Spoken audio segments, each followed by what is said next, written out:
tentang entity ya bahasa Inggrisnya, di mana bahasa Indonesianya itu entitas.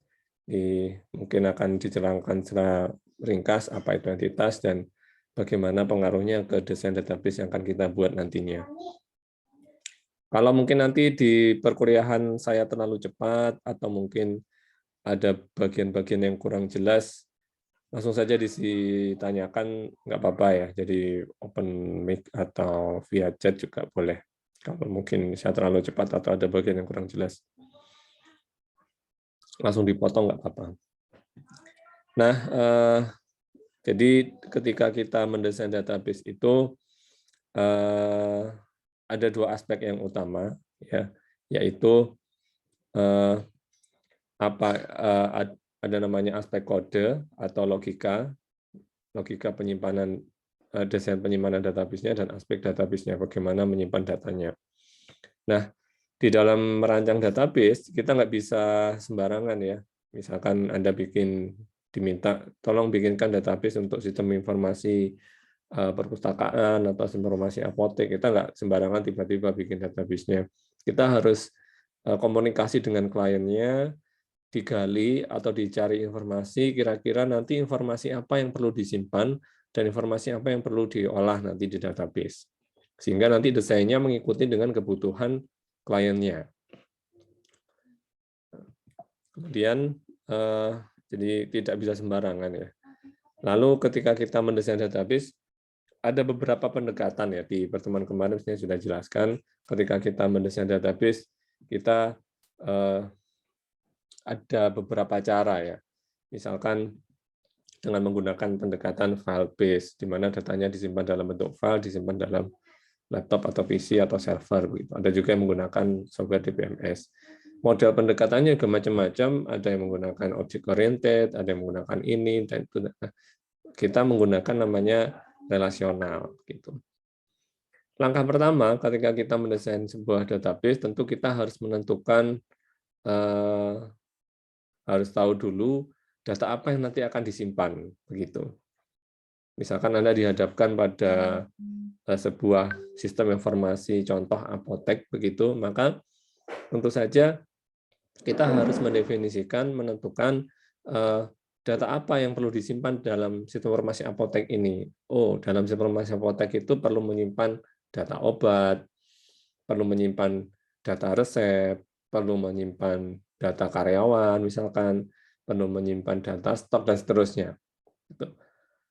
Nah, untuk menentukan data-data itu tadi, kita juga nggak sembarangan, tentu kita komunikasi dengan klien. Bisa jadi ada yang mungkin kliennya minta disimpan, tapi kita lupa untuk mencantumkan. Ada juga yang sebaliknya, kita sudah bikin tabelnya, kita sudah bikin database-nya, ternyata customer atau kliennya nggak perlu tuh data itu, nggak perlu disimpan, gitu. Malah ngebek-ngebeki memenuhi software saja, memenuhi server saja. Di tahap pertama, kita harus bisa menentukan data apa yang mau disimpan. Gitu.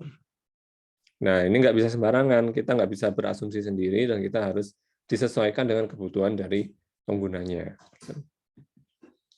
Nah, kemudian untuk menentukan tabel apa saja yang nanti ada di database kita, kita harus menentukan entitas apa yang ada di database. Apa ini entity atau entitas bahasa Indonesianya ya? Nah, entity atau entitas ini merupakan definisi sederhananya seperti ini. Apa saja yang ada dalam database, data apa saja yang perlu disimpan dalam database. Di mana nanti ini menjadi kandidat tabel dalam database kita ya. Kemudian pendekatan nyimpen datanya dalam bentuk tabel, dan untuk mengetahui ada tabel apa, kemudian di dalam tabel itu ada kolom apa saja yang disimpan. Nah, itu berangkatnya dari kita menentukan entitasnya ada entitas apa saja, seperti itu. Nah, entitas ini ya paling, kalau Anda mungkin susah mendefinisikan, nanti ya tabel gitu mungkin paling gampang. Entitas misalkan di dalam informasi apotek ternyata kita perlu menyimpan data obat. Oh, berarti ada entitas obat. Nah, entitas obat ini akan menjadi kandidat tabel bahwa nanti database kita ada namanya tabel dengan nama tabel obat. Jadi ya dua hal yang sama lah ya, bisa dianggap sama lah gitu. Walaupun nanti akan ada beberapa ini ya istilahnya perlakuan terhadap entitas sehingga nanti mungkin struktur tabelnya berubah. Nanti akan dibahas di pertemuan-pertemuan selanjutnya. Nah, bisa dianalogikan entitas itu seperti buku kalau Anda mungkin agak kesulitan dengan ilustrasinya. Misalkan ada buku dengan nama buku Beternak Lele. Nah, misalkan seperti itu. Di dalam buku Beternak Lele ini ada banyak informasi tentang mekanisme atau cara-cara beternak lele. Nah, buku itu kan ada strukturnya ya, dibagi dalam beberapa bab, dan tiap bab itu ada tema khusus yang dibahas. Ada bab pembibitan, ada bab pemberian makanan, ada bab pembersihan kolam, panen, penanganan penyakit, dan seterusnya. Nah, bab-bab itu punya isi sendiri, namun antara bab satu dan bab lain masih berkaitan. Hal yang sama juga berlaku kalau misalkan kita punya database. Misalkan kita punya database perpustakaan, di dalam database perpustakaan ini kan macam-macam isinya. Ada buku, ada peminjaman, ada anggota, pegawai, dan seterusnya. Di mana tiap entitas di database perpustakaan itu, dia menyimpan data yang spesifik. Ya. Entitas buku yang menyimpan data buku saja, nggak menyimpan data anggota di situ. Entitas peminjaman yang menyimpan data transaksi peminjaman. Gitu. Nah, walaupun dia nyimpan datanya spesifik hanya untuk data buku saja, data peminjaman saja, namun antara entitas satu dan entitas lain masih berkaitan, atau dalam bahasa teknisnya itu masih ada relasi. Itulah kita menggunakan pendekatan relasional nanti. Nama pendekatannya pendekatan relasional. Sampai sini mungkin bisa ini ya, atau mungkin ada bagian-bagian yang kurang jelas, nanti silakan ditanyakan. Nah, kenapa kita perlu mencari entitas? Karena nanti entitas itu akan menjadi kandidat tabel pada database kita. Kita punya database, di dalam database itu ada banyak tabel, dan tabel ini kita menentukan ada tabel apa, ada tabel apa, tabel apa. Itu berangkatnya dari entitas apa yang kita temukan dalam sistem kita. Tadi informasi apotek ya. Misalkan Anda punya apa istilahnya? Contoh sistem informasi rumah sakit begitu. Kan gede itu rumah sakit. Mestinya entitas yang Anda temukan ketika Anda hendak membuat database rumah sakit, Anda bayangkan aja mungkin ke rumah sakit atau survei ke rumah sakit. Lalu kalau di rumah sakit itu ada entitas apa saja ya? Perlu menyimpan data apa saja ya kalau kayak saya hendak membuat sistem informasi rumah sakit? Oh, Anda temukan ada entitas dokter. Ya. Di dalam rumah sakit ada dokter, berarti nanti akan ada tabel dokter. Isinya apa tabel dokter itu? Menyimpan data-data dokter yang bekerja pada rumah sakit tersebut. Ada entitas apa lagi? Oh, ada entitas ormas dalam rumah sakit itu ada klinik-klinik, ada klinik mata, klinik ini, dan seterusnya. Oh, berarti nanti harus ada tabel klinik, di mana di tabel klinik ini menyimpan informasi klinik-klinik apa saja yang ada pada rumah sakit tersebut. Anda lihat lagi di rumah sakit ada apa nih? Di rumah sakit ada pasien, ya, ada pasien. Oh, berarti ada entitas dengan nama pasien dan nantinya akan ada tabel dengan nama tabel pasien, di mana di tabel pasien ini menyimpan informasi atau data-data tentang pasien yang sedang dirawat di rumah sakit tersebut.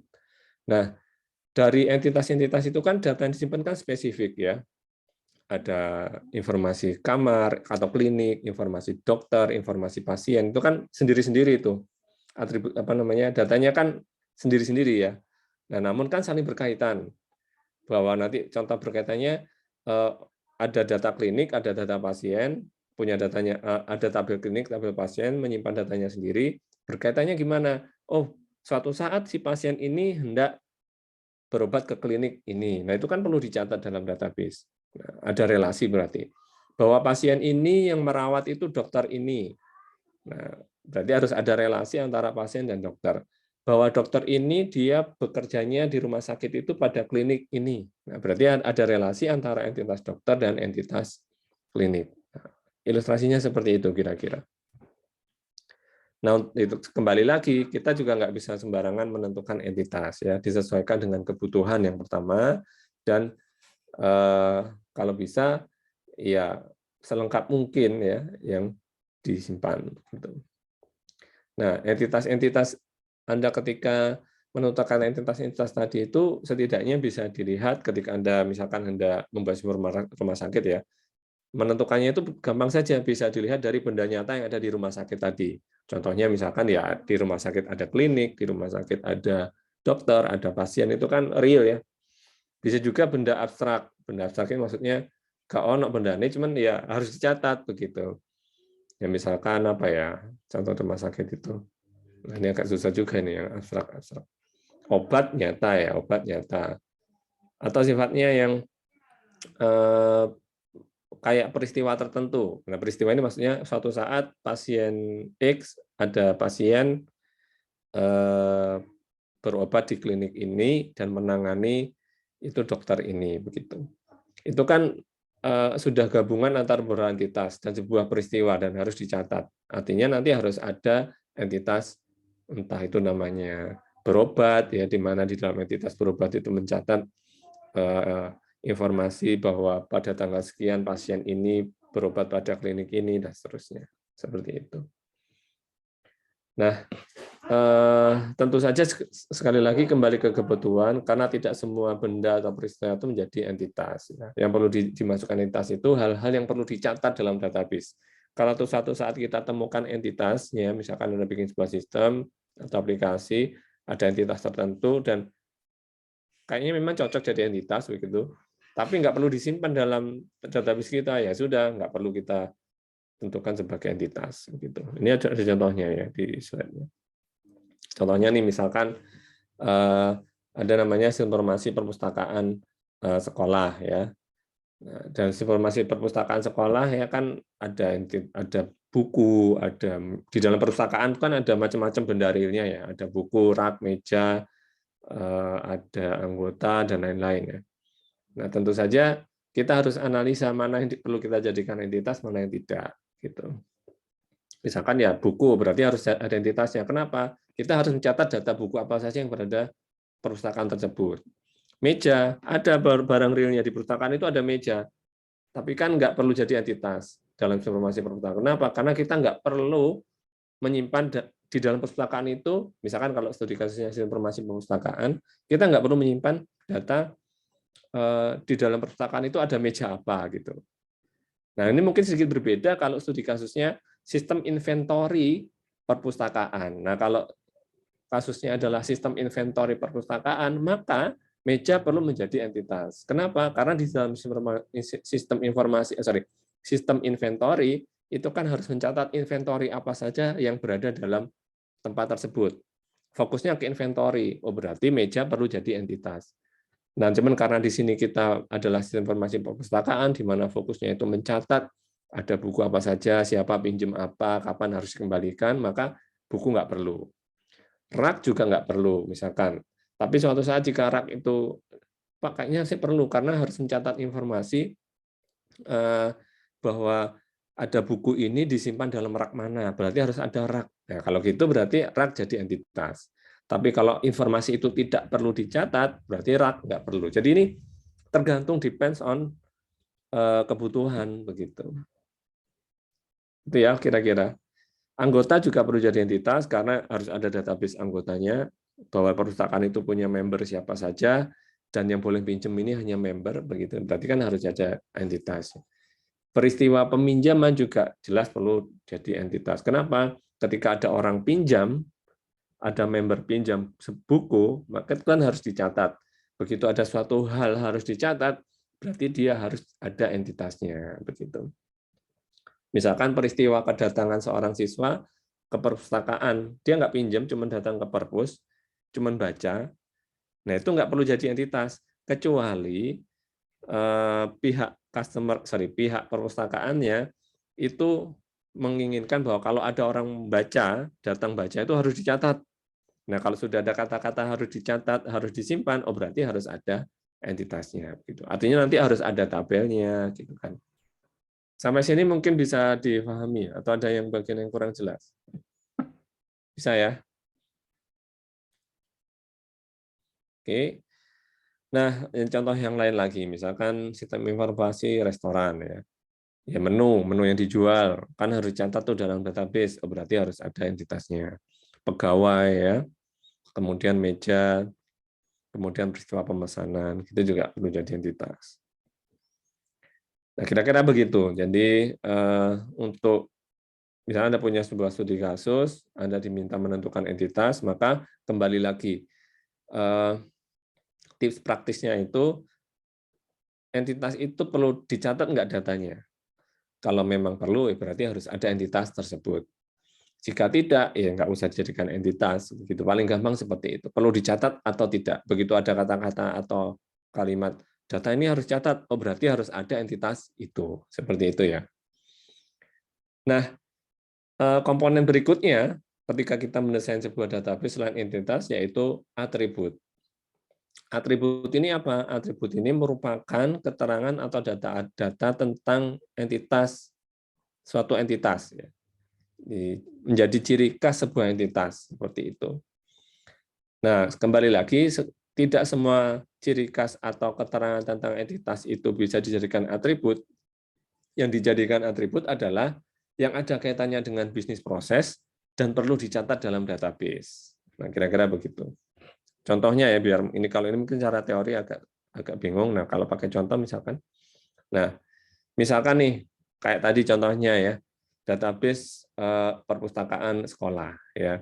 Kita tadi di perpustakaan itu harus ada entitas anggota, member ya, ada entitas peminjaman dan seterusnya. Nah, itu entitasnya. Atribut itu apa? Atribut ini yang menjadi keterangan entitas tersebut, ciri khas atau karakter yang menjadi yang menyusun entitas tersebut. Sebagai contoh misalkan anggota perpustakaan, itu entitasnya. Atributnya apa? Atributnya ya nomor induk siswa, nama siswa, alamat, nomor HP, kelas atau yang lain, begitu. Jadi menjadi apa namanya? Unsur penyusun dari entitas ini, bahwa di entitas anggota disusun dari komponen nomor induk siswa ya, nama siswa, alamat, HP dan kelas. Nah, ini bisa banyak. Nah, itu tentu atribut-atribut yang ada di sini harus disesuaikan dengan kebutuhan. Perlu dicatat atau tidak. Begitu perlu dicatat, berarti harus ada atribut tersebut. Kalau tidak ada, ya berarti nggak perlu ada atribut tersebut. Gitu. Nah, contohnya nantinya misalkan entitas peminjaman, ya. Entitas peminjaman berarti harus mencatat peminjaman buku. Yang perlu dicatat apa? Siapa, pinjam apa, kapan pinjamnya, dan harus dikembalikan kapan. Gitu. Nah, nomor induk, nomor peminjaman, kapan dia minjam, siapa yang minjam, buku apa yang dipinjam, mungkin tanggal berapa harus dikembalikan. Nah, itu menjadi atributnya. Gitu. Kalau rak kira-kira atributnya apa ya? Ada yang bisa menyebutkan nggak kira-kira? Rak buku, misalkan rak buku harus dicatat. Nah, gitu. Kira-kira apa nih yang atribut penyusun sebagai rak buku? Ada yang tahu nggak kira-kira? Nomor rak. Dari teman-teman di sini. Nomor rak. Nomor rak, betul. Apalagi mungkin Kategori bukunya. kategori buku macam-macam ya. Jadi kalau saya tulis saja misalkan jadi untuk entitas rak berarti yang bisa jadi atributnya nomor rak atau kode rak atau ID rak lah macam-macam ya istilahnya bisa digunakan. Terus apa tadi? Kategori buku dari tiap raknya. Buku yang disimpan di rak tersebut ya. Bahwa ada rak dengan kode 01. Di rak kode 01 itu ada buku ini gitu kan. Macam-macam ya. Jadi saya pikir nggak susah lah ya. Jadi unsur yang menyusun entitas tersebut. Kalau kalau apa namanya? Pegawai, apa berarti entitasnya? Entitas pegawai atributnya apa kira-kira? Nama pegawai. Nama ya. Kemudian nomor kontak, alamat ya gitu. Ini bisa macam-macam ini kalau kita nggak spesifik data itu harus simpan atau tidak. Ini larinya bisa macam-macam ya, misalkan nama orang tua. Ini kan nama orang tua. Ini kan tanda apakah perlu disimpan nama orang tuanya pegawai? Nah, kalau perlu disimpan ya atribut itu ada. Kalau enggak ya nggak perlu ada atribut itu. Kemudian nomor rekening.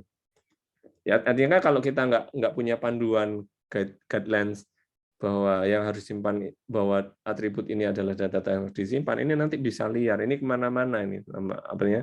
atributnya ya, bisa status, misalkan pekerjaan, dan macam-macam. Jadi untuk menentukan atribut-atribut yang ada, jadi kita nggak bisa sembarangan ya. Jadi untuk menentukan apa-apa saja yang ada di sini, sekali lagi dikembalikan kepada apakah data-data ini perlu disimpan atau tidak, begitu. Kalau data-data ini tidak perlu disimpan, ya nggak perlu ada ya, begitu. Saya pikir simpel seperti itu ya. Ada pertanyaan mungkin dari sini? Tidak ada ya, saya pikir cukup jelas. Nah, ketika kita menentukan atribut, tadi kan sudah jelasnya atribut itu unsur penyusun entitas, dan untuk menentukannya sekali lagi dikembalikan kepada kebutuhan, apakah itu perlu dicatat atau tidak. Nah, ketika kita merumuskan, mendesain bahwa ada entitas ini, atributnya ini, gitu kan. Nah, ada suatu saat atributnya itu, ya atribut di suatu entitas itu, dia merujuk ke entitas yang lain yang sudah ada. Kan entitasnya ada banyak tuh. Nah, di atribut entitas ini, dia itu merujuk ke atribut milik entitas lain misalkan. Atribut ini sebenarnya sudah ada nih, tapi dia sudah ada di entitas lain begitu, atau merujuk ke entitas yang lainnya begitu. Contohnya apa? Contohnya, misalkan ya, entitas peminjaman. Entitas peminjaman ini kan menyimpan informasi transaksi peminjaman dalam perpustakaan tersebut. Di dalam transaksi peminjaman perpustakaan itu kan dicatat kode peminjaman misalkan ya. Kapan transaksi peminjaman itu terjadi, siapa yang pinjam, buku apa yang dipinjam. Bukunya juga macam-macam. Bukunya misalkan boleh pinjam satu kah, atau boleh dalam satu kali peminjaman itu boleh meminjam lebih dari satu buku misalkan begitu. Kemudian kapan dia harus kembalikan misalkan begitu. Siapa yang mencatat pegawainya itu, siapa yang mencatat peminjaman tersebut. Nah, kalau kita lihat dari unsur-unsur penyusunnya tadi itu kan data-datanya kan diambil dari atribut yang lain kan. Contoh nih, misalkan dalam entitas peminjaman harus dicatat tadi kan ID peminjaman, tanggal peminjaman, siapa yang meminjam. Nah, untuk mencatat siapa yang peminjam ini kan diambil, atau atribut siapa yang meminjamkan ini sudah ada sebenarnya itu di entitas yang lain. Entitas mana? Entitas siswa atau entitas member untuk ini ya, atribut peminjaman ini. Siapa yang pinjam. Kemudian ada atribut di peminjaman, ada atribut namanya atribut buku yang dipinjam. Nah, atribut buku yang dipinjam ini kan misalkan judul buku ya, atau ID kode buku itu kan sudah ada di entitas buku gitu. Gitu ya. Tahu maksud saya nggak? Ini kayaknya ada contohnya nih. Oh, nggak ada ya. Nah, mungkin saya pakai Excel aja mungkin ya untuk apa namanya, mengilustrasikan. Jadi biar kelihatan gitu loh tabel-tabelnya apa saja. Saya share Excel kelihatan ya? Iya, Pak. Kelihatan, Bapak. Saya zoom, saya gedein. Ya, jadi misalkan kita punya entitas tadi, sudah ada entitas anggota perpustakaan, dalam hal ini siswa ya. Siswa, kemudian di entitas siswa ini saya langsung dalam format tabel. Misalkan ada nomor induk siswa, ada nama siswa, ada alamat, and so on, dan lain-lain ya, kolom-kolom yang lain. Lalu ada entitas buku, misalkan di entitas buku itu ada kode, ada judul, ada genre, dan lain-lain ya, dan lain-lain ya. Nah, lalu saya juga punya entitas namanya peminjaman. Di entitas peminjaman ini kan sekali lagi harus mencatat sebuah transaksi peminjaman.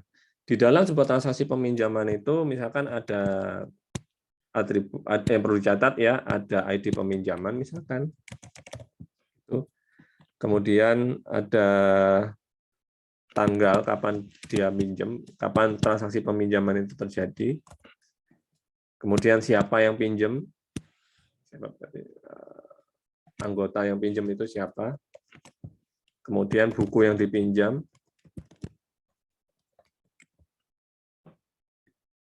Dan seterusnya ya. Mungkin contohnya yang simpel dulu aja, biar nggak kompleks nantinya. Nah, begini kan, ini informasi yang harus dicatat ya. Misalkan kita isi aja, misalkan ada kode peminjaman A01 misalkan. Peminjaman itu terjadi pada 9, sekarang bulan apa? Maret 2022 misalkan ya. Yang pinjam yaitu Budi. Buku yang pinjam misalkan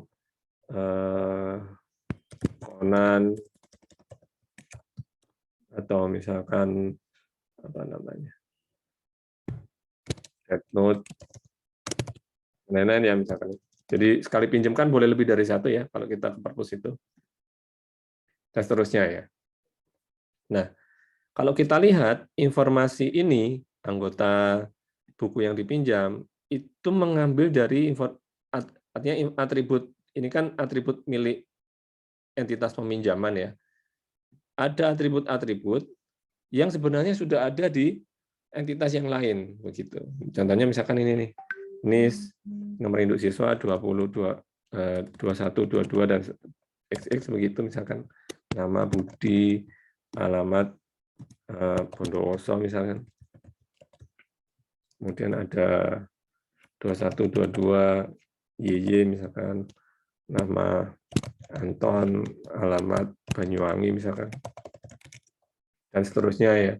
Kemudian ada kode untuk identitas buku, isi atributnya misalkan ada buku dengan kode C01, judul Conan, genre komik, misalkan C02 ada Death Note.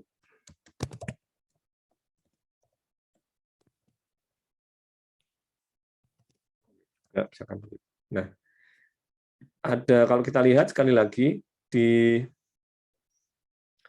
entitas peminjaman ada 2 atribut milik, ini kan miliknya peminjaman ya, 2 atribut. Yang sebenarnya 2 atribut ini itu sudah ada di entitas yang lain. Ini kan nama anggota nih, sorry ya, nama anggota yang pinjam maksudnya. Nah, atribut ini kan sudah ada sebenarnya di entitas siswa ya. Atribut buku, judul buku yang dipinjam itu sudah ada sebenarnya di entitas buku. Ada entitas-entitas yang saling sharing atribut yang sama, begitu. Nah, berarti nanti harus ada relasi antara nantinya berarti antara peminjaman buku dan anggota ini, peminjaman buku dan anggota ini harus ada relasi. Kenapa? Karena ada entitas-entitas yang sama yang dimiliki begitu dan saling terkait gitu. Kenapa terkait? Misalkan nih siswa dengan NIS nomor induk siswa 2122XX ini Budi, ternyata Pak salah, nama saya bukan Budi, tolong diperbaiki di database-nya itu pakai Y Pak Budi gitu. Nah, perubahan dalam atribut nama milik entitas siswa mengakibatkan efeknya juga ke sini. Ini harus ganti, bukan Budi tapi harus begini juga begitu. Efek dari atribut yang sama tadi begitu.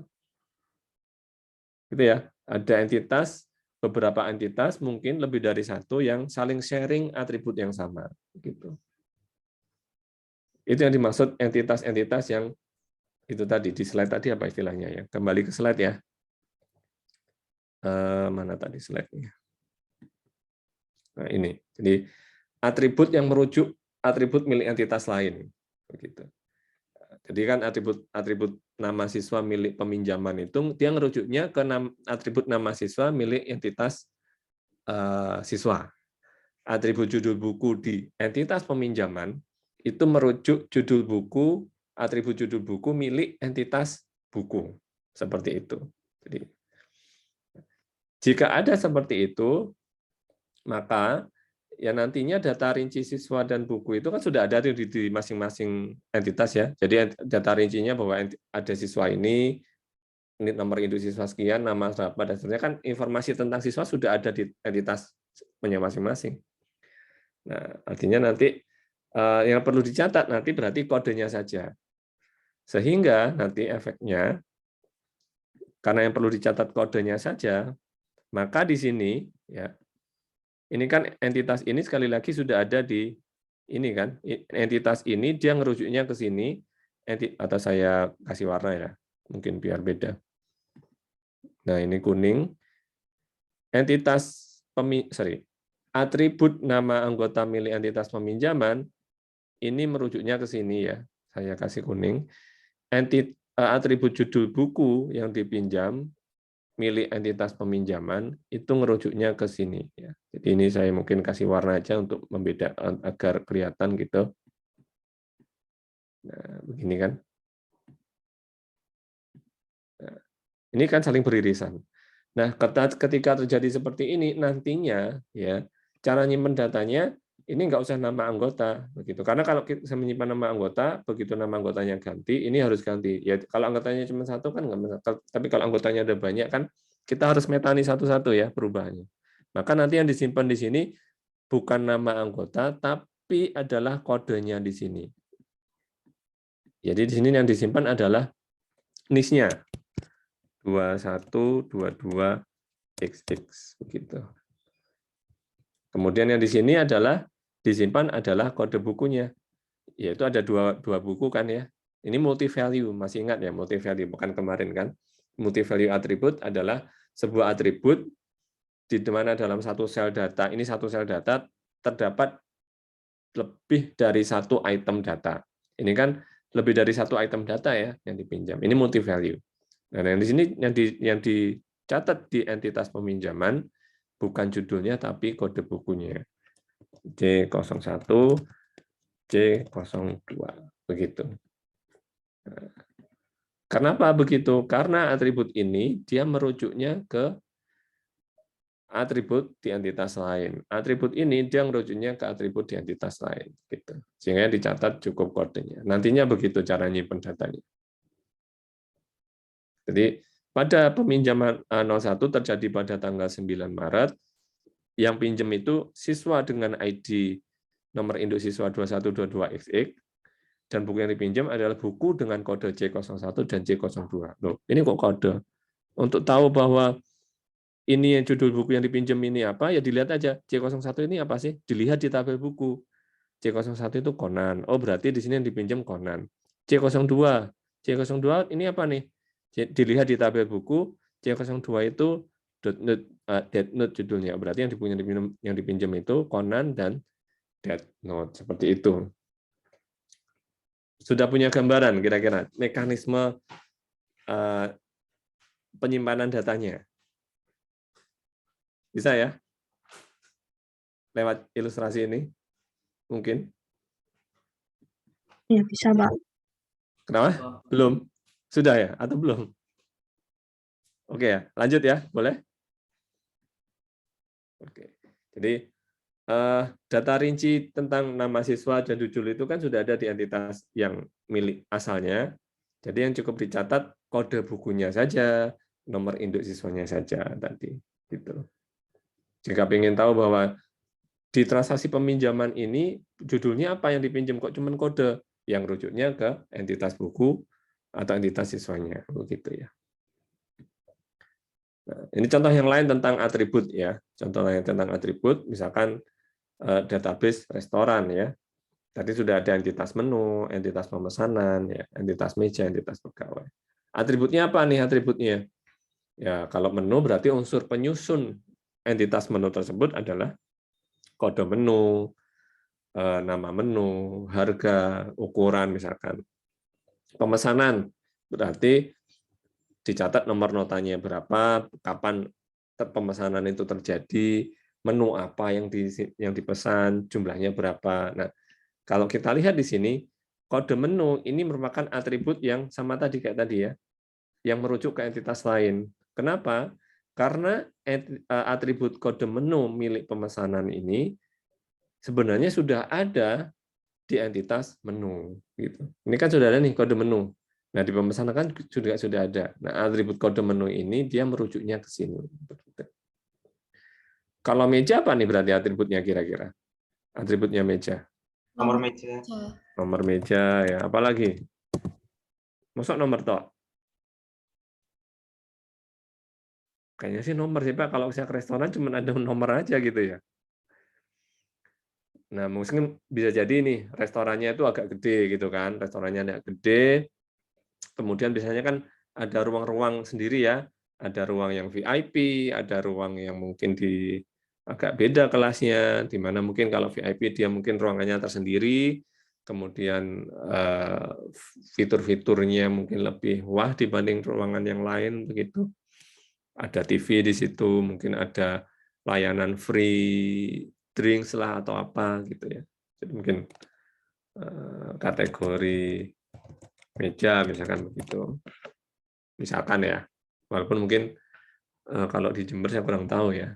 Mungkin karena saya juga jarang main, jadi restoran yang pernah saya masuki itu rata-rata nggak ada. Kecuali mungkin kalau di kota gede ada restoran gede. Gitu. Nah, mungkin itu untuk entitas menu. Untuk entitas pegawai, kira-kira apa nih?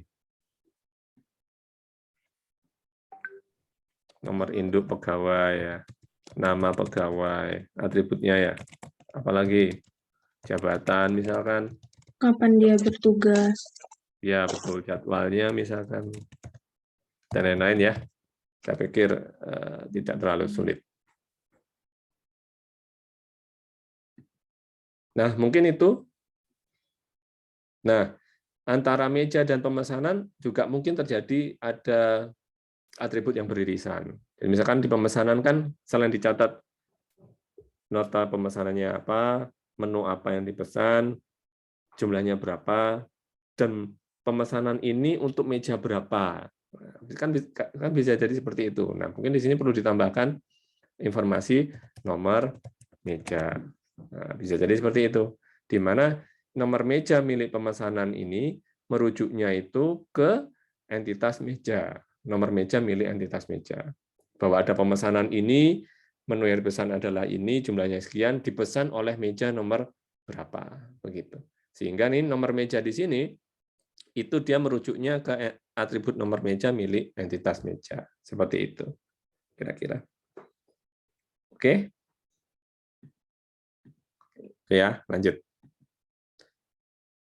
Kemudian, ini tadi ya, terkait yang merujuk ke entitas lain. Jadi, yang dicatat kalau sudah ada indikasi atribut ini merujuk ke entitas lain, yang dicatat kodenya saja. Kayak tadi nomor meja kan nggak perlu dicatat rinci nih. Di pemesanan kan nggak, yang cukup dicatat kan nomor mejanya saja, nggak perlu rinci nomor meja, pemesanan tersebut dipesan oleh meja dengan kategori apa. Atau mungkin kode menu saja yang disimpan di pemesanan, nggak perlu detail nama menunya apa gitu kan, nggak perlu, cuma kode menu saja gitu. Karena kenapa begitu? Data rinci tentang menunya itu sudah tersimpan di entitas lain, yaitu entitas menu. Jika ingin tahu, yang merujuknya ke entitas asalnya, seperti itu. Nah, itu tadi sudah ya, entitas udah, atribut udah. Nah, ini berikutnya, komponen berikutnya yaitu instance. Gimana nih pronunciasinya? Instance. Saya nggak begitu tahu juga ya pronunciasinya dalam bahasa Indonesia, bahasa Inggris seperti apa. Instance ya. Apa itu instance? Tadi sudah ada entitas. Entitas ini nanti jadi tabel kalau di desain kita.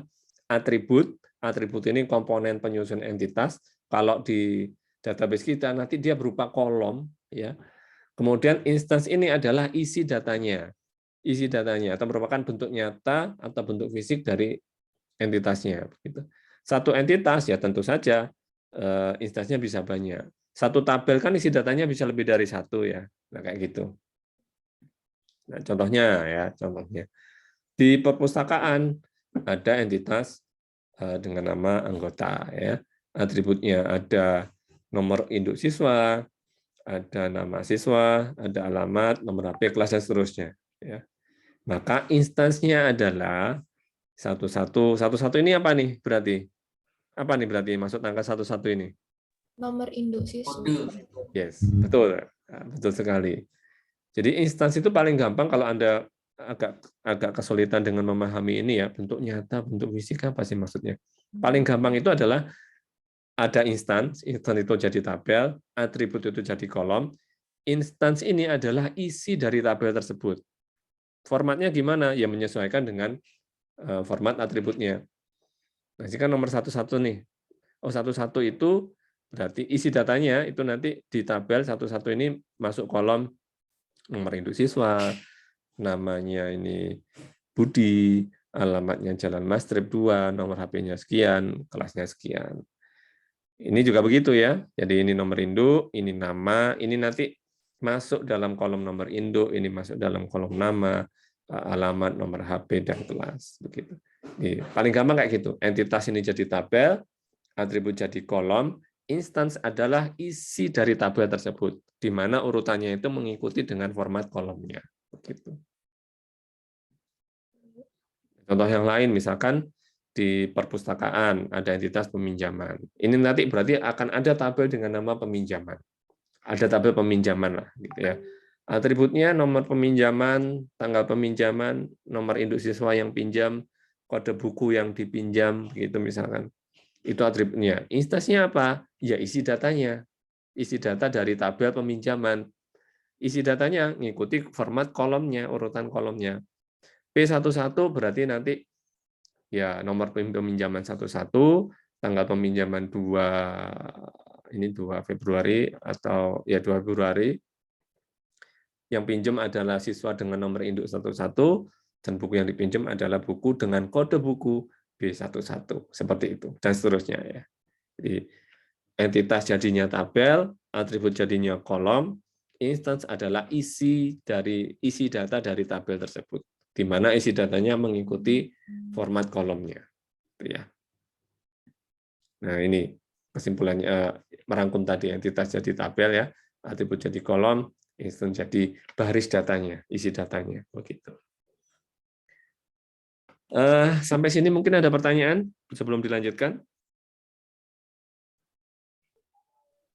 Mau bertanya Pak, kan tadi atribut yang merujuk itu yang ditulis kodenya saja Pak. Jadi apakah kalau membuat database yang perlu merujuk itu harus ada data harus ada kodenya semua Pak? Oke. Sebaiknya begitu memang. Saya kembali ke Excel ya, paling gampang paling ke Excel. Ketika Anda membuat sebuah entitas, kalau di dalam database nantinya materi ini nanti akan diterangkan lebih detail ya. Jadi ketika kita membuat sebuah entitas, mendesain bahwa kayaknya perlu entitas ini. Tiap entitas itu harus ada namanya identifier-nya, apa namanya? ID-nya atau ya sebuah atribut yang akan dijadikan istilahnya nanti dijadikan sebagai primary key, kunci utama. Nah, fungsi primary key ini, jadi ketika Anda membuat sebuah entitas, apapun itu ya entitasnya, maka harus ada sebuah atribut, harus ada sifatnya. Jadi ya mandatory artinya harus ada sebuah atribut yang difungsikan sebagai primary key. Primary key ini apa nanti akan dibahas pada pertemuan berikutnya. Namun yang mungkin ditekankan di sini, fungsi dari primary key itu adalah yang membedakan antara instance satu dan instance yang lain yang berada pada tabel tersebut. Contohnya, misalkan nih, kita punya entitas siswa. Nah, harus ada primary key kan tadi, kaidahnya itu harus ada sebuah atribut yang bisa dijadikan primary key, di mana fungsi primary key ini adalah sebagai identifier atau pembeda antara instance satu dan instance lainnya. Di sini kita lihat entitas siswa, atributnya mungkin cukup 3 ya. Mungkin cukup 3, ada NIS, ada nama, dan alamat. Di antara 3 atribut ini, kira-kira manakah atribut yang bisa dijadikan primary key, di mana nanti fungsi primary key itu membedakan antara instance satu dan instance lainnya. Menurut Anda yang mana kira-kira? Yang NIS, Pak. Betul ya. Artinya apa? Kenapa atribut ini bisa dijadikan primary key? Betul ya. Karena ya ini nanti membedakan antara instance satu dengan instance lainnya yang berada pada entitas ini atau tabel ini. Tidak mungkin ada siswa yang memiliki tidak mungkin ada siswa yang memiliki NIS yang sama. Nomor induk yang sama kan nggak mungkin. Ya, pasti kan beda. Gitu. Jadi, kaidah mendasarnya, kalau Anda sudah menentukan ada entitas X, harus ada kolom tersebut. Harus ada kolom. Di tataran praktisnya, di tataran praktikalnya, ya realnya nanti kalau Anda desain database, biasanya berupa kolom kode, kolom ID, atau yang lain. Biasanya kayak bahasa-bahasanya itu, kata yang digunakan nggak jauh-jauh dari itu. Misalkan ada, ini kan ada anggota, buku peminjaman, misalkan ada pegawai, berarti harus ada kolom itu, kolom yang membeda atribut yang membedakan antara entitas satu dengan instance satu dengan instance lainnya. Nanti misalkan harus ada ID pegawai. Gitu. Jadi begitu kaidahnya. Memang harus ada. Kalau jawab pertanyaannya, apakah harus ada? Ada, gitu. Harus ada memang. Kenapa? Karena bisa jadi nanti ada ketika ada sebuah entitas lain memerlukan data, contohnya ya misalkan di peminjaman ini memerlukan informasi siapa yang mencatat, pegawai begitu. Nah, kan sudah ada entitasnya nih, makanya dipanggil di sini ID-nya saja begitu. Jadi untuk itu fungsinya pegawai kayak gitu. Jadi kaidahnya memang begitu. Ketika kita bikin entitas harus ada atribut yang bisa membedakan antara instance satu dengan instance lainnya. Nama atributnya istilahnya itu dalam database primary key.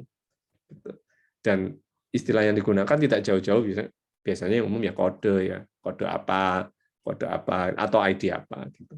Kenapa harus ada begitu? Ini digunakan ketika misalkan entitas ini digunakan di entitas yang lain. Ya, maka ya ini yang digunakan nih, ID-nya saja. Gitu. Kan akan lucu misalkan kali nama ya, nggak ada ID pegawai nggak ada, cuman kita sudah jadikan nama pegawai. Kemudian misalkan alamat pegawai ini, kita nggak bikin ID pegawai, nggak bikin kolom itu. Sebentar ada telepon ya.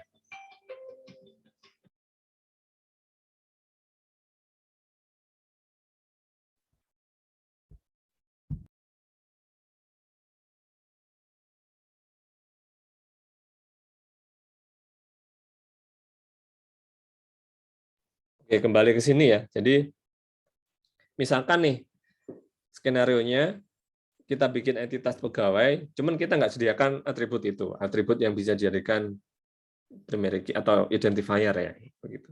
Jadi ada nama pegawai dan alamat. Maka nanti konsekuensinya misalkan di entitas peminjaman ini perlu dicatat siapa pegawai yang menghandle ini gitu ya. Kan akhirnya di sini nama pegawai itu. Di sini kan nama pegawai. Atributnya ya. Pegawai. Misalkan di sini isi datanya ada misalkan ada Bejo, alamatnya mana gitu ya. Kemudian ada Udil, alamatnya mana begitu. Misalkan dicatat nih, Udil yang nyatat. Lalu ada transaksi apa gitu ya. Ini saya isi dummy aja ya. Misalkan titik-titik ini ada isi datanya. Kemudian yang nyatet juga Udil juga. Dan seterusnya ke bawah. Somehow suatu saat misalkan, lupa ini si Udilnya protes ke admin database-nya. Yang dicatat namanya saya bukan ini, Pak. Tapi misalkan harus nama lengkap. Jadi Udil Surbakti misalkan. Maka di sini konsekuensinya karena di sini ada perubahan data dan ini dirujuk di entitas peminjaman, maka semua yang ada di sini juga berubah gitu. Jadi di sini harus ganti semua nih konsekuensinya. Gitu.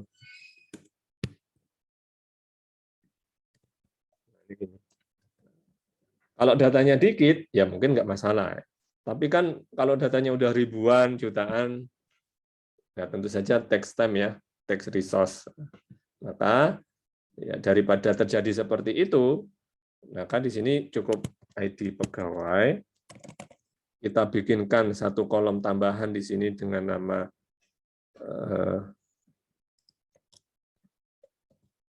tambah sisipkan dengan kolom ID pegawai, gitu, atribut ya. Saya mungkin sering kalau saya ngomong atribut dan kolom itu dua hal yang sama ya. Jadi kolom kan, kolom atau atribut pegawai. Ya kan B01, B02 gitu. Jadi sini cukup B01, B berapa? Udah B02 ya. Ini juga. Sehingga ketika ada perubahan di sini, misalkan si udilnya protes, Pak, itu gelar saya belum dicatat. Ya sudah dicatat misalkan S, misalkan itu. Ya sudah, perubahannya itu cukup di sini saja, nggak belakrak ke tabel-tabel yang lain, nggak. Artinya kan tabel peminjaman kan nggak, dengan adanya perubahan di entitas atau tabel pegawai kan nggak berpengaruh ke sini ya. Skenario-nya kayak gitu. Jadi kenapa kok perlu ada kolom khusus sebagai identifier atau istilahnya primary key. Gitu. Jadi perubahan yang ada di entitas pegawai tidak berpengaruh ke entitas yang lain yang nge-refer atau ngerujuk ke entitas tersebut. Jadi silakan aja data di sini berubah. Oh, yang di sini cuman yang digunakan hanya ID-nya saja begitu. Jadi otomatis untuk misalkan loh P02 ini siapa? Ya tinggal ngerujuk ke sini gitu. Kira-kira begitu. Jadi kaidahnya kalau ada entitas memang harus ada kolom atau atribut yang fungsinya sebagai identifier entitas tersebut. Gitu ya. Mungkin. Semoga dengan contoh ini punya gambaran. Kira-kira begitu ya? Iya Pak, terima kasih. Oke. Nah, ini tadi kalau mau diilustrasikan ya, apa itu instance ya. Jadi ini kita punya kotak gede dengan nama entitas, nantinya jadi tabel. Lalu dalam kotak gede itu ada atribut-atributnya ya. Ini nanti akan jadi kolom ya. Jadi NIS, nama, alamat. Ini jadi kolom, ini atribut jadi kolom, dan isi datanya itu menjadi instance istilahnya. Ya. Atribut value itu menjadi instance-nya. Sehingga satu entitas, satu tabel kan isi datanya mestinya lebih dari satu ya bisa. Dengan format kolom, isi datanya sama dengan format kolomnya. Gitu. Nah ini ya, jadi kalau di dalam visualnya divisualisasikan kayak gini, kalau dicatat dalam tabel jadinya seperti ini. Sekali lagi, entitas jadi tabel, atribut jadi kolom, instance itu jadi isi datanya. Gitu ya. Nah, isi datanya ngikuti format kolomnya. Gitu ya. Gitu. Kalau sini NIS ya jangan diisi dengan nama ya. Kalau sini atributnya nama jangan diisi dengan alamat. Jadi ngikuti instance-nya itu ngikuti dengan format kolomnya atau format atributnya. Nah, ketika kita tentukan sebuah entitas, satu saat somehow bisa jadi entitas ini, kita tentukan sebuah atribut yang misalkan punya entitas ini atributnya A, B, C, D. Nah, suatu saat atribut ini bisa jadi entitas sendiri begitu. Entitas sendiri. Kenapa begitu? Kadang mungkin karena adanya proses desain gitu yang mungkin karena ada banyak entitas, somehow ada yang kurang tepat. Atau misalkan entitasnya ini merupakan benda yang abstrak ya, nggak bisa dilihat gitu kan. Kayak peminjaman itu kan abstrak, mana ada barang dengan nama perintah. Kalau buku kan ada bukunya, wujud fisiknya ada. Gitu. Nah, entitas yang jadi atribut yang menjadi yang bisa menjadi entitas tadi itu biasanya itu berupa atribut yang multi value ya. Ini atribut yang bisa jadi entitas sendiri. Kita kan tadi udah tentukan entitas nih. Tiap entitas dia punya atribut. Atributnya atribut A, B, C, D. Kayak tadi entitas buku, ada atribut ID buku, judul buku, pengarang, dan seterusnya. Ya. Nah, atribut yang bisa jadi entitas sendiri itu biasanya atribut-atribut yang punya ciri khas kayak gini. Ada 4 ya. Misalkan atribut yang multi value. Atribut multi value apa? Berarti atribut tersebut atau kolom tersebut isi datanya lebih dari 1, begitu. Atau atribut yang redundant. Redundant ini apa? Di atribut atau kolom tersebut ada nilai yang muncul lebih dari 1. Ada instance yang sama yang punya atribut yang sama. Ada instance yang berbeda yang punya atribut yang sama, begitu. Lalu gabungan keduanya, ada atribut yang multi value, dia juga redundant. begitu. Ada atribut yang multi value yang memiliki atribut yang merujuk ke entitas lain, gitu. Ada 4 jenis lah begitu. Nah, ini tadi harus kita tanda petik tangani ya, harus kita tangani gitu. Nah, proses untuk menangani atribut-atribut yang punya ciri khas 4 ini di dalam teknik desain database, istilahnya itu prosesnya itu dengan nama normalisasi. Gitu ya. Insya Allah akan ada bab sendiri tentang teknis normalisasi ini. Ya, mungkin di sini cara garis besar ya. Pertama, penanganan multi-value atribut. Ya. Multi-value atribut yaitu ada sebuah atribut, item datanya lebih dari 1. Contohnya tadi apa? Di atribut di entitas peminjaman, itu ada atribut namanya buku yang dipinjamkan. Dalam 1 kali peminjaman, orang kan bisa pinjam lebih dari 1. Efeknya apa? Ketika dicatat, maka pada kolom atau atribut peminjaman tadi, dia multi value. Isi datanya lebih dari 1. Begitu. Bagaimana jika ini terjadi? Jika ini terjadi, harus dipisah di entitas lain. Jadi, atribut di situ dipotong dan dibuat, jangan ditaruh di entitas tersebut, dipisah di entitas lain. Dipisahnya gimana? Kita bisa bikin entitas baru, atau dimasukkan ke entitas yang lain gitu. Nah, apa ada contohnya ya bentar ya. Nah, ini contohnya ya. Contohnya nih di database perpustakaan ya. Misalkan database perpustakaan ada kolom atau atribut nomor induk siswa, nomor siswa, alamat, nomor HP kelas. Nah, misalkan nih bisa jadi tiap siswa itu nomor HP-nya lebih dari 1. Dicatat nomor HP-mu berapa? Saya punya HP 2, Pak. Yang satu nomornya ini, yang satu nomornya ini. Artinya apa? Pada kolom nomor HP tadi, atau atribut nomor HP, value-nya kan bisa lebih dari 1. Artinya dia atribut ini, dia multi value. Jika multi value bagaimana? Berarti harus dipisah atribut tersebut, harus dipisah dari tabel atau entitas anggota. Begitu. Nah, terus dipisahnya, terus ini kan berarti atribut ini harus dipisah. Terus gimana kan, Pak? Digabung ke entitas lain atau dijadikan entitas sendiri, begitu. Nah, ini contohnya ya. Ini nih, tabel anggota, ada nomor induk siswa, nama, alamat, dan seterusnya. Nah, kalau kita lihat di kolom atau atribut nomor HP, ini kan multi value. Kenapa? Karena bisa jadi ada siswa yang nomor HP-nya lebih dari 1, gitu. Nah, kalau ada multi value kayak gini, berarti atribut nomor HP milik entitas siswa ini harus harus dipisah dari entitas anggota. Kolom ini harus dipisah dari tabel anggota. Gitu. Dipisah. Nah, setelah dipisah gimana nih? Ada nggak contohnya? Nggak ada ya contohnya ya.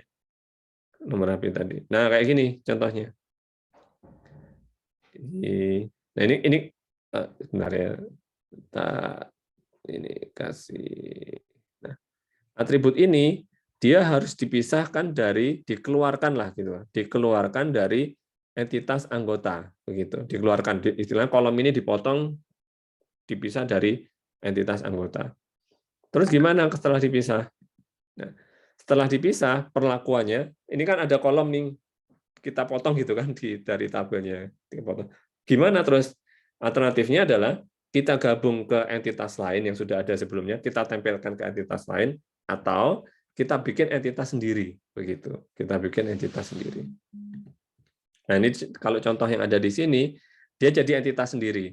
Tadi kan awalnya ada kolom nomor HP nih di sini. Karena dia multi value, kita ambil kolom tersebut, kita jadikan tabel sendiri atau entitas sendiri dengan nama tabel atau entitas HP. Gitu. Nah, pertanyaan tadi, kalau kita punya entitas, harus ada kolom atau atribut yang bisa dijadikan identifier atau primary key, istilahnya entitas tersebut. Nah, kita tambahkan nih kolom kode HP, H01, H02, dan seterusnya. Lalu, nah di sini kita isi dengan nomor HP yang ada.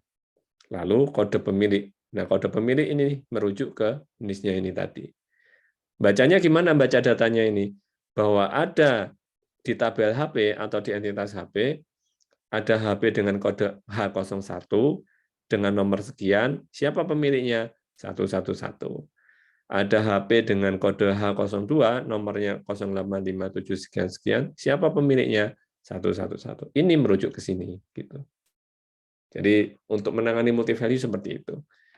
Kolom itu kita ambil, cara paling gampang, yang mungkin bisa kita lakukan pertama, jadikan aja tabel sendiri. Gitu. Nah, mungkin untuk ilustrasi lainnya berarti, mana nih? Untuk ilustrasi lainnya, itu nanti, itu tadi studi kasus kalau dijadikan tabel sendiri. Nah, kalau yang ini nih ya, kita contoh yang tadi ya, peminjaman. Nah, mana multi value ini kan ya, bahwa dalam satu kali peminjaman ada ID peminjam A01, kapan dia dipinjam, nomor anggota yang pinjam siapa. Nah, yang buku yang dipinjamkan di sini kode nih C01. Ini multi value kan ya, atribut buku yang dipinjamkan multi value. Kenapa multi value? Karena dalam satu kolom atau satu atribut dia menyimpan lebih dari satu data. Nah, tadi kaidahnya gimana? Kalau ada multi value berarti kolom ini harus dipisahkan.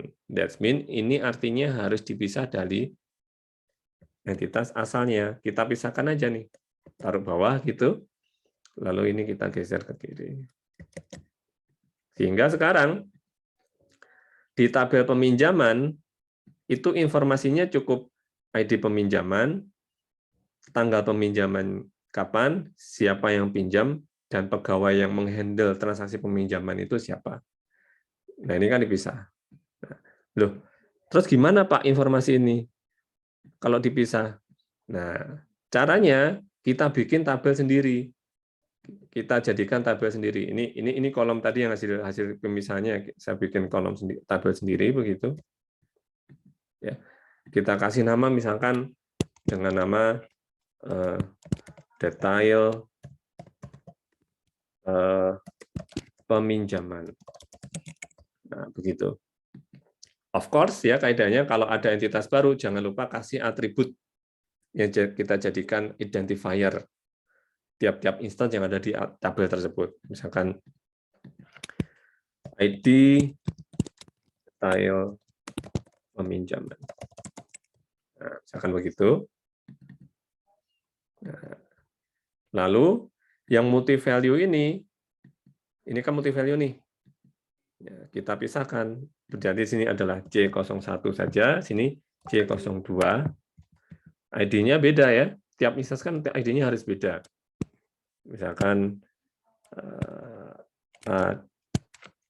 AD01, AD02 misalkan begitu. Buku yang dipinjam. Nah, agar tahu siapa yang meminjam dua buku ini, merujuknya ke sini, yaitu misalkan ID pinjam. Gitu ya. Nah, ID peminjamannya apa nih? A01, ini juga A01. Begitu kira-kira. Mekanismenya tadi. Ya, jadi kita potong, kita jadikan tabel sendiri, kita tambahkan kolom untuk jadi identifiernya, lalu buku yang dipinjam tadi, karena dia multi value, karena multi value kan kalau di bab kemarin, di pertemuan pekan kemarin kan, jika ada sebuah tabel isinya multi value, kan harus dipisah dalam baris data yang sendiri ya, di slide yang kemarin. Ya, kan ada komposit atribut, ada multi value atribut, semoga masih ingat. Kalau komposit, dia dipisah dalam kolom-kolom sendiri. Contoh komposit atribut itu apa? Alamat. Satu kolom aja alamat, tapi di dalamnya kan ada komponen jalan, ada komponen kota, ada komponen provinsi, sehingga kalau ada komposit atribut, kita pisah dalam kolom jalan, alamat, kota. Itu kalau komposit. Kalau multi value, ada satu kolom, isi datanya lebih dari satu, kita pisah dalam baris data yang terpisah. Nah, ini tadi, yang awalnya ini tadi isinya multi value C01 dan C02, C02-nya kita ambil, kita jadikan baris data sendiri. Begitu. Loh Pak, ini kan dua buku ini kan dipinjam dalam waktu yang bersamaan. Ya, dilihatnya di sini. Bahwa ada dua buku, dipinjam dalam satu kali peminjaman. Gitu. Merujuknya ke sini. Nah, kita bacanya bahwa ada peminjaman A01, dipinjam kapan, siapa yang pinjam, siapa pegawainya, buku yang dipinjam apa saja, dilihatnya di sini. A01, oh buku ini. A01, oh buku ini. Gitu. Judulnya apa nih buku yang dipinjam? Merujuknya ke tabel buku. Conan dan Death Note. Seperti itu alurnya. Nah, mungkin dari sini ada pertanyaan, mungkin ada atau ada bagian yang kurang jelas. Saya izin bertanya, Pak. Ya, silakan. Itu semisal yang tadi nomor HP, itu kan atribut nomor HP-nya dikeluarkan. Ya. Kalau semisal atribut nomor HP-nya tetap, tapi diisi kode HP-nya. Jadi HP 01 yang tadi, di tabel entitas yang pembuatan lain tadi. Oh, mungkin ke sini juga ya, mungkin saya kasih dengan kolom tambahan nomor HP gitu ya. Ini kan misalkan ada kolom nomor HP, si Budi nomor HP-nya ada 2 nih, 081 222 misalkan 081 3333 misalkan ya. Ini nomor HP-nya 085 3333 misalkan 084 777 misalkan begitu ya. Kalau yang tadi ini kan dipisah ya. Ini kita ambil, kita cut begitu. Kita jadikan entitas sendiri. Jadi HP begitu entitasnya. Nah, ini kolom ini kita geser ke kanan dikit karena apa? Karena kita hendak menyisipkan satu kolom tambahan misalkan ID HP misalkan begitu. H01 misalkan. Nah, ini kemudian karena dia dipisah hasil pemisahan ini, berarti kan kita harus merujuk ke sini nih. Berarti misalkan NIS. Nah, ini kan multi value. Kalau multi value berarti dia kan harus dipisah dalam baris. Ini yang alur yang pertama tadi ya. Saya mencoba mengilustrasikan alur yang pertama tadi. Ini kita pisah dalam baris data sendiri. Jadi yang ini, yang elemen data yang kedua ini kita potong, kita taruh dalam baris data yang berbeda. Itu. Jadi tiap kolom itu isi datanya usahakan cukup satu data, jangan lebih dari satu ya. Ini dipisah dalam baris data yang terpisah begitu. Angka nolnya hilang ya. Tidak apa-apa. Nah, begini. Nah, kita berarti ini H02, H03, H04 gitu. Nomor induk siswanya siapa nih? Siapa yang punya dua nomor ini? Yang punya dua nomor ini kan yaitu NIS dengan 21 ID 2122 XX 2122 XX ini miliknya si Anton. Anton itu ID-nya 2122 YY 2122 YY begitu. Kalau tadi pertanyaan Mbaknya gimana tadi? Gimana kalau di sini tetap ada gitu ya? Iya, Pak. Ya. Cuman di sini apa tadi? Berarti yang di sini gimana berarti? ID HP-nya.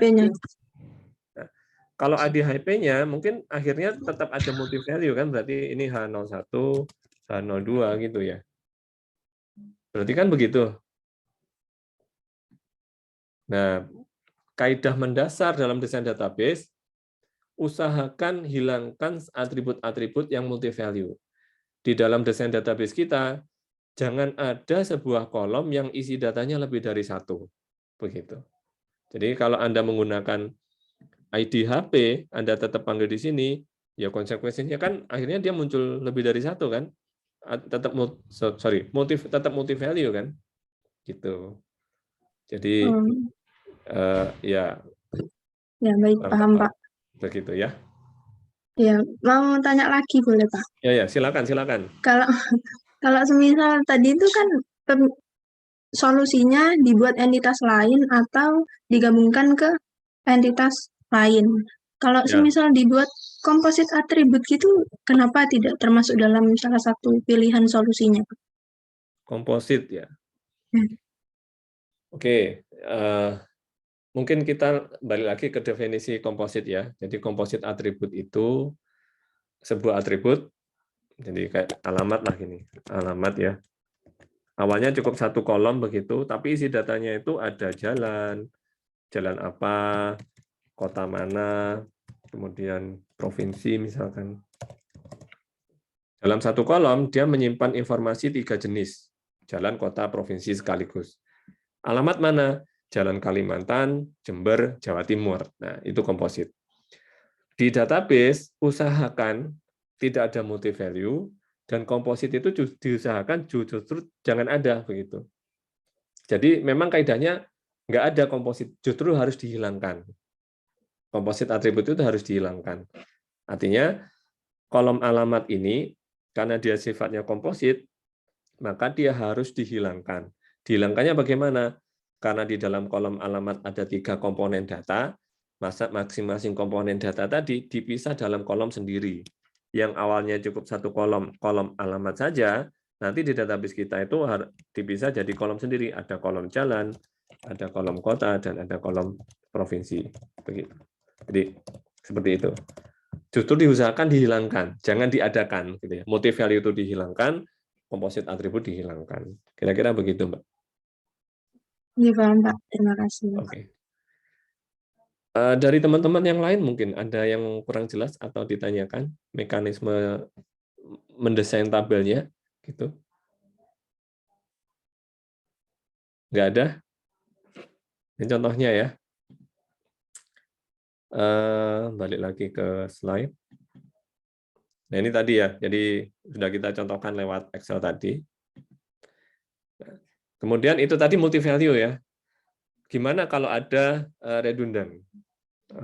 Redundant ini di atribut tersebut di sebuah kolom, di sebuah atribut ini identik dengan kolom ya. Jadi jangan bingung kalau karena saya sering kali menyampaikan juga kadang-kadang somehow saya ngomongnya pakai atribut, pakai kolom. Jadi atribut di dalam sebuah atribut atas sebuah kolom pada sebuah tabel, ketika terjadi redundant itu adalah ketika di dalam kolom atau atribut tersebut ada nilai yang sama muncul lebih dari 1 kali, gitu.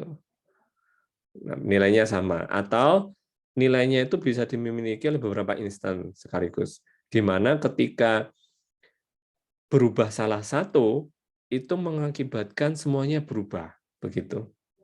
Ada sebuah kolom nilainya muncul lebih dari 1 kali, satu berubah mengakibatkan yang lain juga harus berubah, begitu.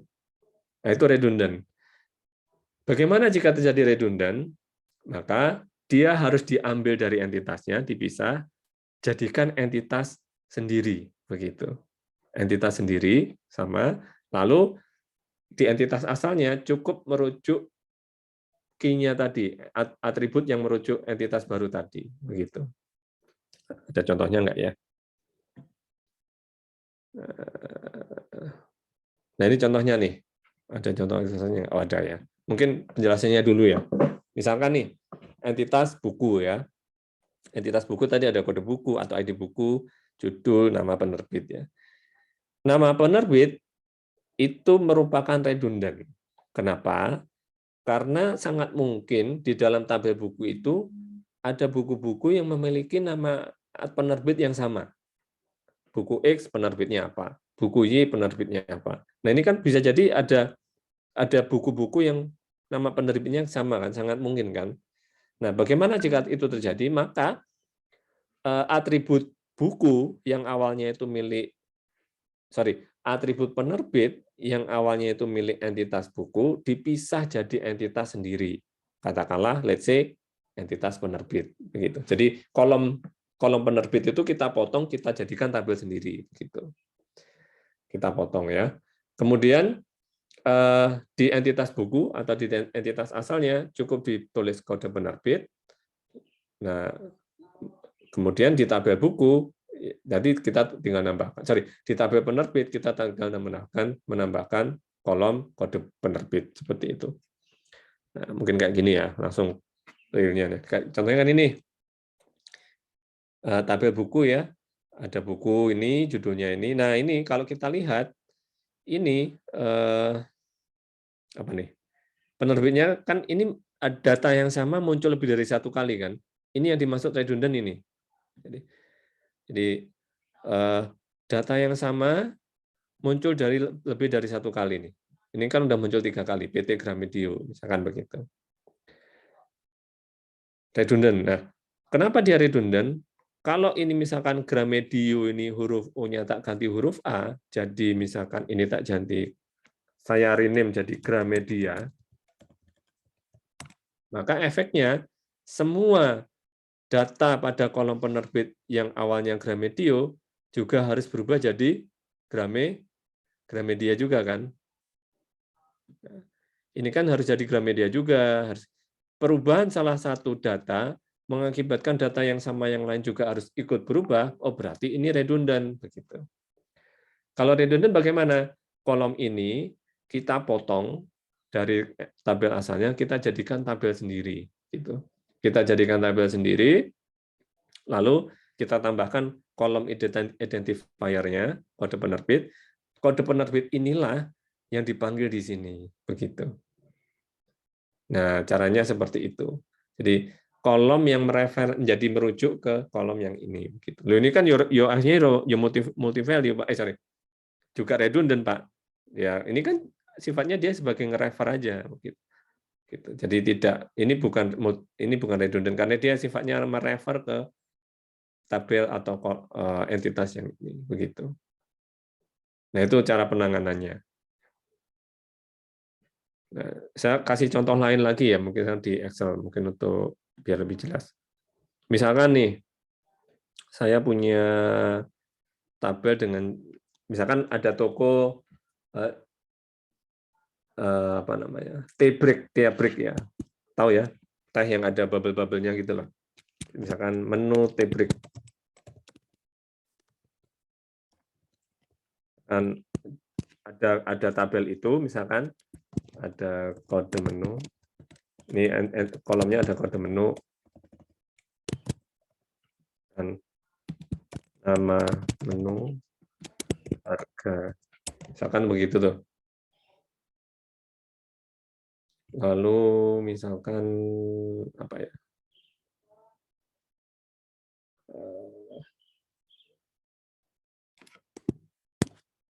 Harga ya, harga udah.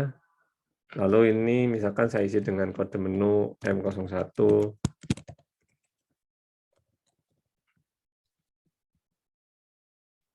Harganya 9.000.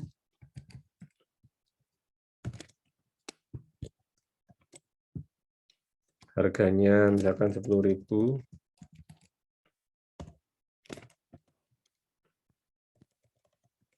Misalkan 9.000 nih. Misalkan ada data kayak gini nih. Kalau kita lihat, ada data yang muncul yang sama muncul lebih dari sekali ya. Apa tuh? Angka 9.000 ini ya. Kan muncul lebih dari sekali nih. Ini muncul, ini juga muncul ya. Pertanyaannya, apakah ini termasuk redundant? Masuk redundant nggak ini? Menurut Enggak. Anda? Tidak. Masa atau tidak?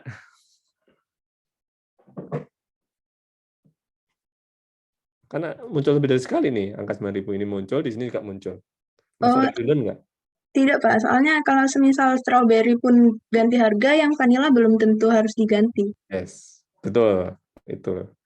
Jadi kalau redundant itu, kalau satu berubah, mengakibatkan data yang sama yang lain juga berubah. Nah, di sini kan tidak. Misalkan strawberry itu ganti harga, maka vanilla kan ya tetap 9.000, nggak ngikut, nggak depends, nggak tergantung pada 9.000-nya strawberry. Gitu. Jadi hati-hati ya, untuk redundant ini tidak semua data yang sama itu redundant. Cara mengidentifikasinya paling gampang, berubah satu, yang lain berubah. Nah, kalau itu terjadi, berarti ya dia redundant, harus dipisah jadi tabel sendiri. Tapi jika tidak, ya nggak perlu begitu ya. Saya pikir itu ya contoh paling gampangnya. Betul sekali. Nah, ini contoh yang lain ya. Ya tadi di slide. Nah, ini misalkan ini nih. Tanggal ini kira-kira termasuk redundant nggak? Kalau yang ini.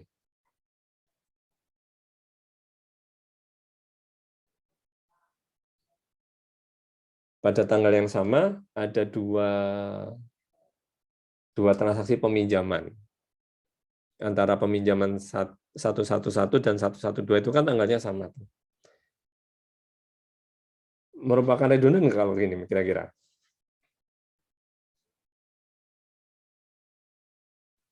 Enggak juga, Pak. Why? Karena alasannya sama kayak tadi.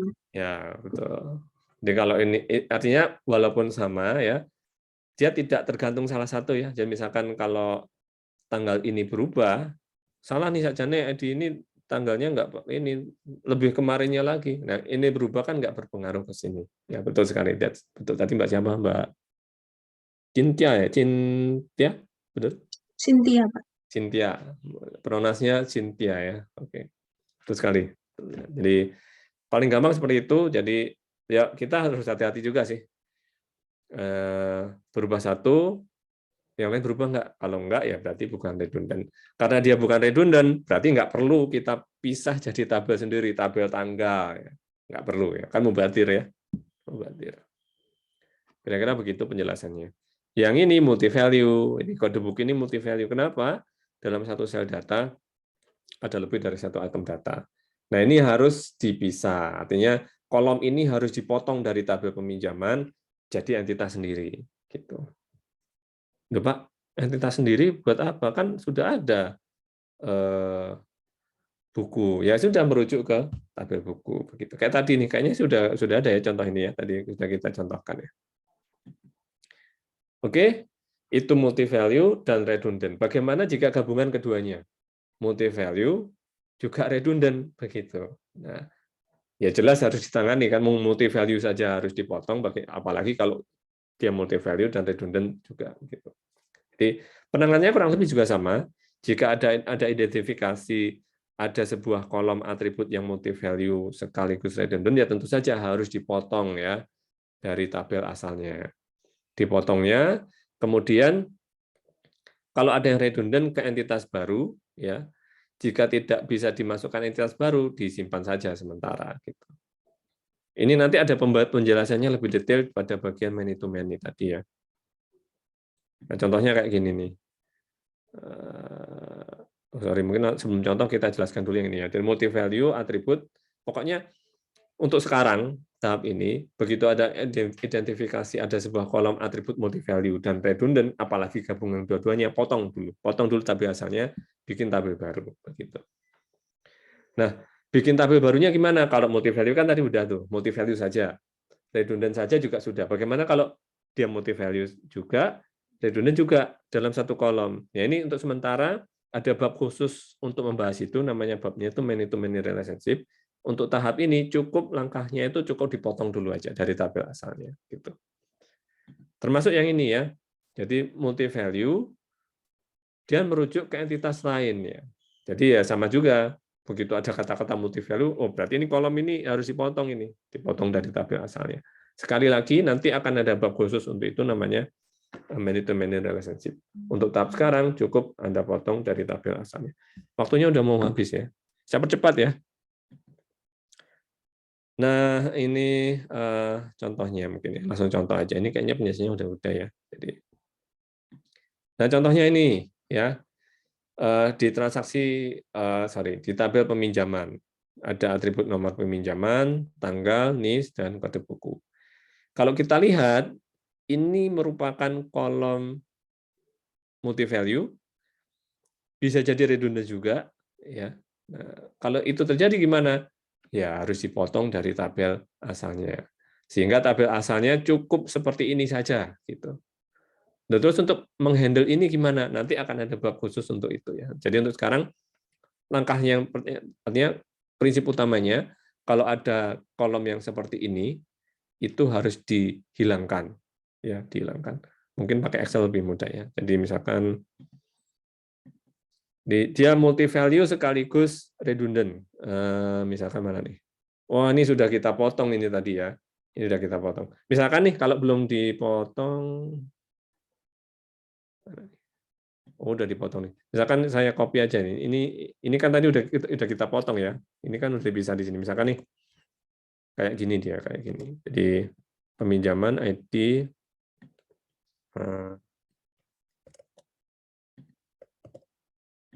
nah, misalkan nih, pada peminjaman A01, tanggal pinjam sekian, ada nama anggota, dia pinjam buku.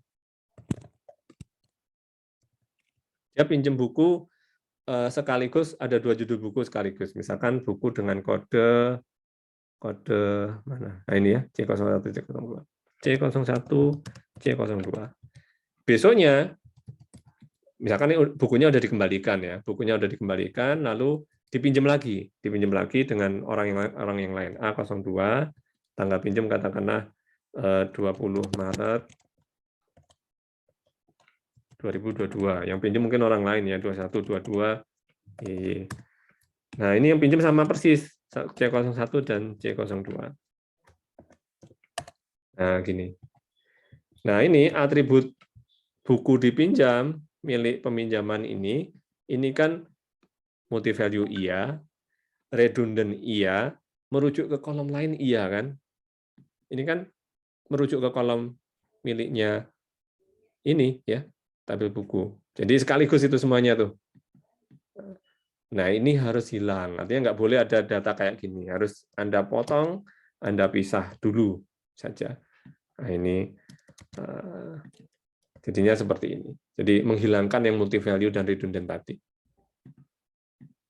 Terus ini gimana Pak menghandle-nya? Ini nanti ada bab khusus. Jadi untuk sekarang mungkin ya karena keterbatasan waktu dan memang belum saatnya. Jadi sementara dihilangkan dulu, Anda simpan di tabel sendiri. Jadi yang penting buku tabel peminjaman jadinya kayak gini, tidak ada multi value, tidak ada redundant, seperti itu. Kembali ke slide. Ya, contohnya ya, jadi misalkan ini contoh yang lain ya, restoran ya. Jadi ada nomor nota, tanggal nota, kode menu, jumlah ya. Ketika kita restoran kan ya nggak mungkin kita pesan satu ya. Mas datang ke restoran pesan apa? Es teh. Sudah. Nah kan ya awkward banget ya. Jadi misalkan menunya biasanya lebih dari satu gitu kan. Nah, kan menunya kan dicatatnya kan kode menu ya, kode menunya dan lebih dari satu kan. Jadi sudah redundant, multi value, ngerujuk ke kolom lain ya artinya harus dipisah gitu, harus dipisah. Nah, jadinya gini nih. Nomor nota ini, tanggal ini, yang dipesan menu 01, 02, jumlahnya sekian. Ini harus dipisah. Loh, kenapa jumlahnya ini juga harus dipotong, Pak? Nggak tetap di sini. Ya, ini karena jumlah di sini kan ngikut ke kode menu ya. 3 ini kan artinya ngerujuknya ke menu yang ini. 2 ini kan ngerujuk ke yang ini. Artinya depends ya. Apa istilahnya kemarin? Nilai sebuah kolom yang tergantung dari kolom lain ya. Jadi ini ya satu paket lah. Jadi antara kode menu ini satu paket. Jadi dua-duanya harus kita hilangkan. Maksudnya bukan dihilangkan sih, dia dipotong. Cuma untuk saat ini cukup kita potong dan proses untuk mengolah data hasil potong ini nanti mungkin kita bahas di next meeting lah, di pertemuan berikutnya ya. Jadi, tipsnya, jadi jika Anda bingung apakah suatu potongan data menjadi entity atau atribut, ya masukkan saja tersebut sebagai atribut ke entitas yang cocok gitu. Di tahap selanjutnya, nah itu tadi. Insya Allah pertemuan berikutnya ya, itu bagaimana memproses data yang sudah hasil dipotong tadi ini. Bisa apakah ditempelkan ke tabel yang lain atau jadi tabel sendiri. Nah, mungkin begitu. Ada beberapa latihan. Waktunya kita sampai jam 8 berapa ya? 5.40 ya. 40. Jadi mungkin karena waktunya udah. Habis ini ada kuliah? Ada, Pak.